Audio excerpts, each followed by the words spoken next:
भारत माता की। ऐसे नहीं भाई, टेहरी वाले ऐसे बोलते हैं क्या?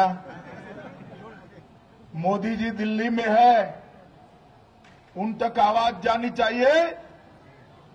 टिहरी में भाजपा वाले इकट्ठा हुए हैं, जाएगी आवाज?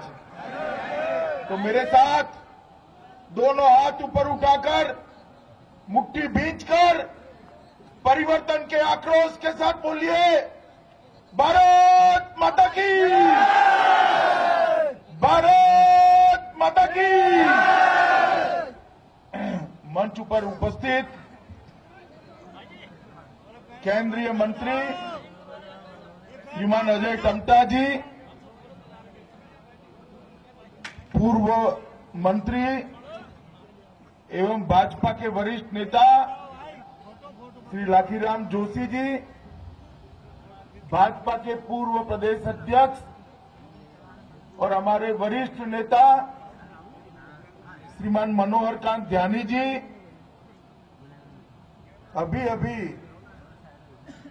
जिनका जोशीला भाषण सुना, ऐसे नई टिहरी के हमारे प्रत्याशी धन सिंह नेगी जी, जिला अध्यक्ष जिनके सर पर टिहरी जिले की 6 की 6 सीट जिताने की जिम्मेदारी है, ऐसे हमारे संजय नेगी जी, श्री दिनेश डोभाल जी, श्रीमती सुषमा उनियाल जी, श्रीमती बेबी ओसवाल जी, श्री उमेश चरण गोसाई जी और मंच पर बैठे हुए वरिष्ठ नेतागण और आज इस पहाड़ी की चोटी पर इतनी बड़ी संख्या में आए हुए प्यारे देवभूमि के वासी भाइयों बहनों और विशेषकर युवा मित्रों,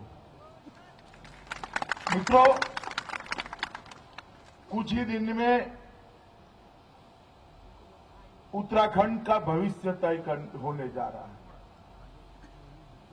ये निर्णय आप लोगों ने करना है कि उत्तराखंड में अगले 5 साल तक किस पार्टी की सरकार चलेगी, अगले 5 साल तक कैसी सरकार चलेगी। और मित्रों, जब ये निर्णय करना है तब मेरा आपसे निवेदन है कि आप किसी विधायक को बदलने के लिए वोट मत करिए, कोई मंत्री मुख्यमंत्री को बदलने के लिए वोट मत करिए। भारतीय जनता पार्टी को वोट इसलिए दीजिए कि आपको इस देवभूमि उत्तराखंड का भाग्य बदलना है, देवभूमि उत्तराखंड को विकास के रास्ते। मित्रों, हम सब जानते हैं जब संयुक्त उत्तर प्रदेश का हिस्सा था उत्तराखंड, तब उत्तराखंड को कितना अन्याय होता था। सालों तक ये उत्तराखंड के युवा, ये उत्तराखंड की माताएं, उत्तराखंड के लोगों ने जब उत्तराखंड के लिए संघर्ष चल रहा था, तब अभी जो लोग उत्तराखंड की सत्ता पर काबिज है वो कहां थे? उत्तराखंड के युवा के साथ थे, उत्तराखंड की जनता के साथ थे। उसमें से तो कुछ लोग कहते थे हमारी की लाश ऊपर से उत्तराखंड बन सकता है।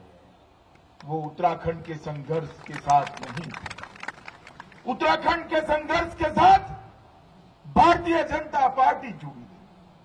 भारतीय जनता पार्टी ने अपनी राष्ट्रीय कार्य समिति में उत्तराखंड की रचना का समर्थन किया था। संघर्ष में कंधे से कंधा मिलाकर लाठियां खाई थी, गोलियां खाई थी। और उत्तराखंड बना भी तब जब भारतीय जनता पार्टी की सरकार बनी और श्रद्धेय अटल जी जब भारत के प्रधानमंत्री। मित्रों, हम तो उत्तराखंड बनाने वालों में से हैं, मगर आज उत्तराखंड का जो हाल हुआ है, 5 साल में एक कांग्रेस सरकार ने भ्रष्टाचार, घपले, घोटाले, अव्यवस्था, गुंडाराज, इसके कारण इस देवभूमि को बहुत बदनामी दी है। क्या नहीं है उत्तराखंड के पास?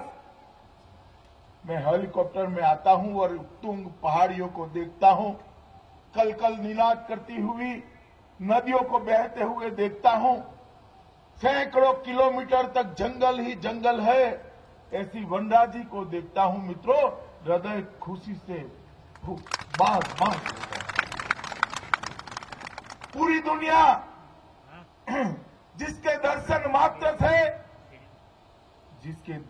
मात्र से मानती है कि मेरे सब जन्मों के पाप धुल गए, वो मां गंगा यहीं से निकलती, यही टिहरी की पहाड़ियों से गंगा सागर के मैदान तक मां गंगा जीवनदायिनी बनकर भारत का कल्याण करती है।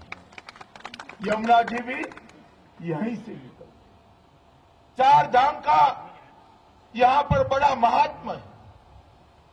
देश के हर कोने से लोग यहां आना चाहते हैं, मगर यहां पर माहौल ऐसा बना दिया है मित्रों कि विकास नहीं हो सकता। मित्रों, जिस प्रकार का भ्रष्टाचार इन्होंने किया है, मैं मानता हूं कि ऐसा भ्रष्टाचार इस देवभूमि की जनता ने कभी नहीं देखा होगा। हमने सुना था, आरोप भी लगते हैं कि मुख्यमंत्री और उनके अधिकारी भ्रष्टाचार कर रहे हैं, मगर कहीं पर उनकी फिल्म नहीं दिखाई पड़ती है। यहां तो आपने देखी होगी, वीडियो के सामने मुख्यमंत्री स्वयं एमएलए की खरीद फरोख्त करते हैं। उनके जो अधिकारी है वो शराब के ठेके का सौदा करते हैं। मित्रों, वो उत्तराखंड का भला नहीं हो सकता। उत्तराखंड का भला तभी हो सकता है जब नरेंद्र मोदी के नेतृत्व में 2/3 बहुमत से यहां भारतीय जनता पार्टी की सरकार बने। मित्रों, मोदी जी चाहते हैं इस देवभूमि का विकास हो, मगर यहां जो सरकार बैठी है वो सरकार कुछ नहीं होने देगी। अभी कहा 137 करोड़ रुपया झील के लिए दिया है, कुछ काम नहीं होता। अरे वो तो छोड़िए, देवभूमि के वासियों, जब यहां पर कुदरती आपदा आ गई, हजारों लोग पानी में बह गए, पूरा उत्तराखंड तहस नहस हो गया, घर के घर पानी के बहाव में चले गए, तब पूरा देश देखकर दुखी था। उस वक्त गुजरात के मुख्यमंत्री थे नरेंद्र भाई। उन्होंने तय किया था कि अगर 2014 में हमारी सरकार आती है तो 365 दिन 24 घंटा चले ऐसा एक राजमार्ग 4 धाम को जोड़ने का हम बनाएंगे, जिसके माध्यम से दुनिया भर के पर्यटक, दुनिया भर के टूरिस्ट उत्तराखंड में आए और 4 धाम के दर्शन कर कर अपने आत्मा का कल्याण कर सके। मोदी जी ने अभी अभी ये 900 किलोमीटर लंबा राजमार्ग, जो दुनिया में कहीं पर नहीं है, ऐसा 4 लेन सीमेंट कंक्रीट का रोड बनाने का भूमि पूजन कुछ ही दिनों पहले उत्तराखंड में कर दिया है। मित्रों, 12,000 करोड़ रुपया, 12,000 करोड़ रुपया इस देवभूमि के विकास के लिए एक ही प्रोजेक्ट में दिया है। मगर मुख्यमंत्री उस दिन हरीश रावत जी मोदी जी को कुछ आवेदन पत्र देते हैं। अरे हरीश रावत, शर्म आनी चाहिए आपको, शर्म आनी चाहिए। कोई प्रधानमंत्री 900 किलोमीटर का इतने दुर्गम पहाड़ों पर रोड बनाने के लिए आता है, 12,000 करोड़ रुपए की सौगात लेकर आता है, और आपके मुंह से धन्यवाद के 2 शब्द नहीं निकलते हैं। क्या कंट्रीब्यूशन करोगे आप उत्तराखंड को? मित्रों, उखाड़ कर फेंक दीजिए इस हरीश रावत सरकार को। ये हरीश रावत सरकार उत्तराखंड का विकास नहीं कर सकती है। नरेंद्र मोदी जी उत्तराखंड को बढ़ाना चाहते हैं मित्रों, एक ऐसी सरकार दे दीजिए जो उनके साथ कंधे से कंधा मिलाकर इस देवभूमि को एक मॉडल स्टेट बनाए, मॉडल स्टेट। बेरोजगारी की बात करते हैं तो रावत जी कहते हैं हमारे यहां पहाड़ियां हैं, कैसे रोजगारी का सर्जन करें। अरे रावत जी, दृष्टि होनी चाहिए। अब आप रहने दीजिए, आपका समय समाप्त हो चुका है। 11 तारीख को आपकी विदाई तय है। हम बताते हैं कैसे पहाड़ियों पर रोजगारी दी जा सकती है। मित्रों, भारतीय जनता पार्टी ने तय किया है कि सारी पहाड़ियों को कनेक्टिविटी से लैस कर आईटी पार्क बनाकर यहां के युवाओं को रोजगारी देने का काम। मेरी इस देवभूमि की बच्ची आईटी प्रोफेशनल बनकर न्यूयॉर्क और न्यू जर्सी की लड़कियों के साथ स्पर्धा करे, इस प्रकार का उत्तराखंड हम बनाना। उनको कहते हैं कृषि का विकास नहीं हुआ तो कहते हैं दाम ठीक नहीं मिलता, बार बार बादल फट पड़ता है, प्रबंधन ठीक नहीं। रावत जी, आपसे नहीं हो पाएगा, नहीं हो पाएगा। अब आप रहने ही दीजिए। 11 तारीख के बाद भाजपा का मुख्यमंत्री कर दिखाएगा किसानों का विकास कैसे होगा। मित्रों, आज नरेंद्र मोदी के अथक प्रयासों से, हमारे कई संतों के प्रयासों से पूरी दुनिया में योग और आयुर्वेद का आकर्षण जगा है। हमारी आयुर्वेदिक दवाइयों के लिए, हर्बल प्रोडक्ट्स के लिए पूरे विश्व में बाजार खड़ा हुआ है। जड़ी बूटियों की मांग बहुत बढ़ गई है। अगर उत्तराखंड सरकार इस पहाड़ पर छोटे छोटे जमीन है वो किसानों को जड़ी बूटियां बोने का अगर काम दे देती है और उसके मार्केटिंग की व्यवस्था करती है, तो मैं आपको बताना चाहता हूं मित्रों, गन्ना किसान और धान के किसान से ज्यादा पैसा मेरे उत्तराखंड का जड़ी बूटी बोने वाला किसान कमाता।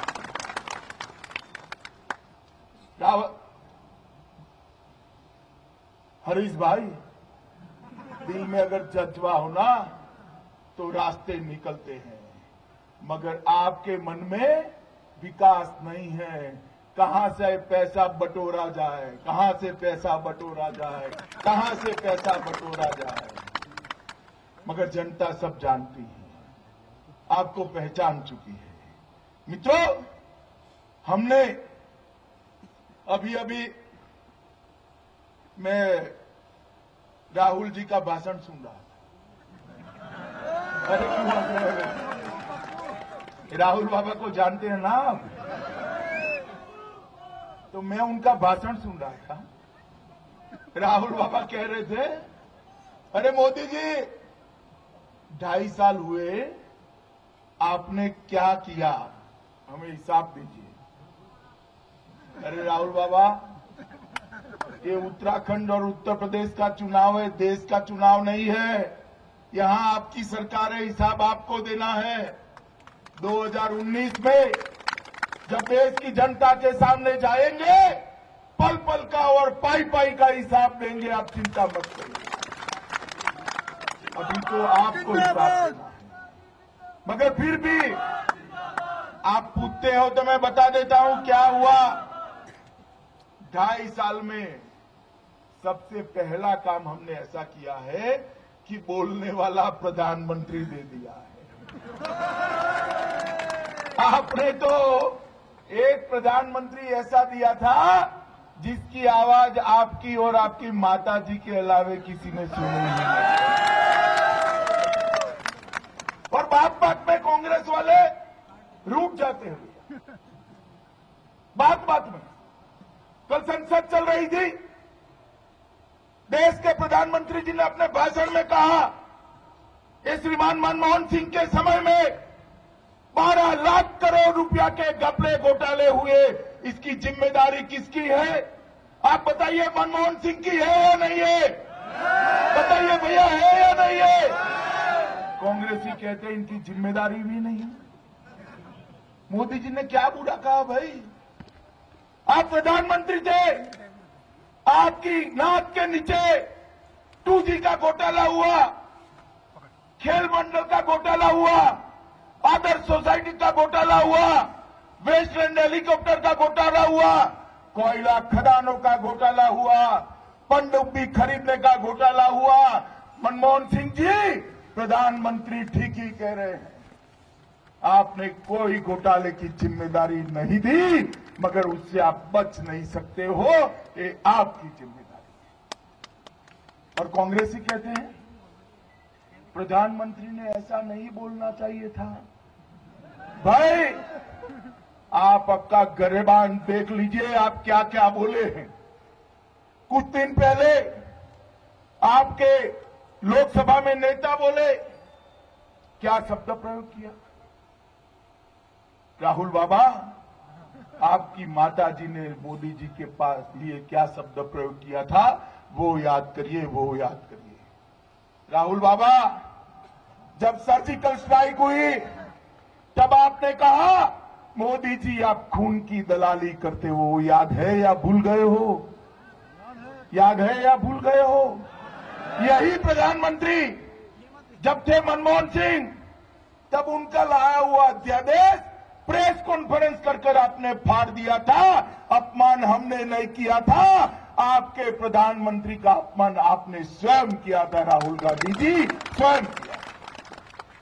जब नरसिम्हा राव जी का अंतिम समय आया, उनके अंतिम दर्शन के लिए कांग्रेस कार्यालय में जाने पर भी आप लोगों को दिक्कत। हम नहीं करते हैं सार्वजनिक जीवन में ऐसा, मगर आप लोगों ने जो शब्द प्रयोग किए हैं नरेंद्र मोदी जी के लिए, वो किसी भी सार्वजनिक जीवन की सूचिता से मेल नहीं खाते। और अब आप कह रहे हो कि प्रधानमंत्री जी ने ऐसा क्या किया? कुछ गलत नहीं किया है। 12 लाख करोड़ रुपए के घपले घोटाले की जिम्मेदारी अगर किसी की है तो पूर्व प्रधानमंत्री मनमोहन सिंह और कांग्रेस पार्टी की है मित्रों, कांग्रेस पार्टी की है। और यहां पर भी कितना भ्रष्टाचार किया मित्रों, कितना भ्रष्टाचार किया, हर चीज में भ्रष्टाचार। मित्रों, एक कांग्रेसी देश का भला नहीं कर सकती। ये उत्तराखंड वीरभूमि है। यहां की माताओं ने अपने बेटे को, अपने लाल को, अपने भाई को, अपने पति को देश की रक्षा के लिए भेजने में कभी रोका नहीं। उत्तराखंड के हर घर से जवान जाता है। जितने भी युद्ध हुए उसमें सबसे ज्यादा बलिदान देवभूमि के वीरों का है मित्रों। पूरा देश देवभूमि का ऋणी है, पूरा देश। मगर जब ये जवानों के लिए बात आती थी वन रैंक वन पेंशन की, 40 साल से देश का जवान वन रैंक वन पेंशन के लिए तरसता था, मांग करता। आप नहीं करते। हमने 2014 की हमारे घोषणा पत्र में रखा था कि वन रैंक वन पेंशन का मसला हम हल कर देंगे मित्रों, हल कर देंगे। और मुझे आपको बताते हुए आनंद है मित्रों, नरेंद्र मोदी जी ने एक ही साल के अंदर 40 साल पुरानी समस्या को समाप्त कर कर देश के जवानों को वन रैंक वन पेंशन देने का काम किया। 6500 करोड़ रुपया, 6500 करोड़ रुपया जवानों के बैंक अकाउंट में ट्रांसफर हो चुका है मित्रों, 6500 करोड़ रुपया। अभी अभी ये राहुल बाबा बड़े जोर जोर से चिल्लाते हैं। वो पूछ रहे थे कि मोदी जी, हमारे समय में भी कश्मीर की सरहद पर गोलीबारी होती थी और आपके समय में भी होती है, क्या फर्क पड़ गया? अरे राहुल बाबा, फर्क आपको मालूम नहीं पड़ेगा, आपकी आंख पर इटालियन चश्मा चढ़ा हुआ है। मैं बताता हूं क्या फर्क पड़ गया। जब आपकी सरकार थी, सोनिया मनमोहन सिंह की सरकार थी, तब कश्मीर की सरहद पर गोलीबारी होती थी और उसकी शुरुआत पाकिस्तान की सेना करती थी और उसका अंत भी पाकिस्तान की सेना करती थी। आज हमारी सरकार है, ये उत्तराखंड के लोगों ने बनाई हुई नरेंद्र मोदी की सरकार है, ये कमल फूल की सरकार है। आज भी गोलीबारी होती है तो उसकी शुरुआत तो पाकिस्तान की सेना ही करती है। मगर मित्रों, ये सरकार में जब गोलीबारी होती है, उसका अंत भारत की फौज करती है। मित्रों, भारत की फौज। ये फर्क पड़ गया राहुल जी। वहां से गोली आती है, यहां से गोला जाता है, ईंट का जवाब पत्थर से दिया जाता है। आपके समय में भाई हेमराज का सर काट कर ले गए और उसको पाकिस्तान की धरती पर जाकर अपमानित किया था। हमारे समय में भी उरी पर हमला कर दिया। रोज बड़े सवेरे तड़के 3 बजे पाक प्रेरित आतंकवादियों ने हमला किया और सेना के 12 जवानों को लड़ने का मौका दिए बगैर जिंदा जला दिया। पूरा देश गुस्से में था। ये क्या हो गया? सबको था, अब क्या हो सकता है? हर बार की तरह 1-2 स्टेटमेंट आएंगे, पाक उच्चायुक्त के वहां से 1-2 लोगों को वापिस भेज देंगे और मामला निपट जाएगा। मगर मित्रों, इस बार नरेंद्र मोदी जी की सरकार थी। इस सरकार ने 10 ही दिन में सेना के जवानों को हुक्म देकर बॉर्डर क्रॉस कर भेजा, अंदर घुसकर बदला लेकर सर्जिकल स्ट्राइक कर हमारे सेना के जवान वापस आ गए। सेना के जवानों की इस वीरता के कारण दुनिया में देश को देखने का नजरिया बदल गया। ऐसी है भारतीय जनता पार्टी की सरकार। 60 साल तक ये कांग्रेस वाले गरीब के घर में बैंक अकाउंट नहीं दे पाए थे, गरीब को उठाने की कोई योजना नहीं बनी और गरीब के घर में गैस का चूल्हा भी नहीं भेज पाए थे। हमने 2.5 साल के अंदर 2 करोड़ गरीब महिलाओं के घर में गैस का चूल्हा भेजने का काम समाप्त कर दिया है और आने वाले 3 साल के अंदर भी 5 करोड़ महिलाओं को उज्ज्वला योजना के माध्यम से गैस का चूल्हा हम देने वाले हैं। मित्रों, नरेंद्र मोदी सरकार अंतिम व्यक्ति के विकास के लिए लगी है। ये पहाड़ियों की चोटियों से लेकर उत्तराखंड के मैदानों तक विकास के लिए लगी है। आप मुझे बताइए, भाजपा सरकार उत्तराखंड का विकास करना चाहती है, यहां ऐसी सरकार बनाएंगे जो नरेंद्र मोदी के हाथ मजबूत करे? बताइए, बनाएंगे? अरे जरा जोर से बोलिए, बताएंगे? बनाएंगे? भाजपा सरकार बनाएंगे? टिहरी के 6 के 6 विधायकों को भाजपा के बनाकर भेजेंगे? हमारे भाई नेगी को विधायक बनके भेजेंगे? कमल के फूल पर बटन दबाएंगे? देखिए, माताएं बहनें बहुत आई है, मैं उनको कहना चाहता हूं, कमल के फूल पर बटन तो जरूर दबाना, मगर इतने जोर से दबाना कि बटन यहां टिहरी में दबे, करंट इटाली में जाकर लगे। दबाएंगे? नरेंद्र मोदी के हाथ मजबूत करेंगे? तो मेरे साथ दोनों हाथ उठाकर मुट्ठी भींच कर बोलिए, भारत माता की, भारत माता की, भारत माता की, वंदे मातरम।